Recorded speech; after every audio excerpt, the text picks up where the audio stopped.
Batting साठी बिलाल. अब तू गया बेटा. फेकून दिलंय आणि बिलाल या मैदानाचा मी राजा आहे. या मैदानात कशी बॅटिंग करायची मला माहिती आहे हे सांगत असताना बिलालने आपल्या फलंदाजीची झलक दाखवली.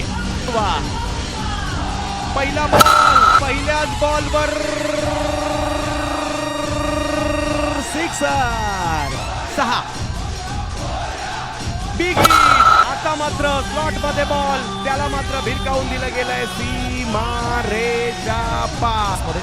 वेलकम. मोठी जबाबदारी त्याने स्वीकारली. वा, आणखीन एक चांगला स्ट्रोक येताना पाहायला मिळाला. या आखिरी गेंदबाज जबरदस्त स्ट्रोक सीधे बल्ले से लॉक कर दिया है, लॉन्ग ऑफ बाउंड्री के बाहर, धन्नाकेदार सिक्सर.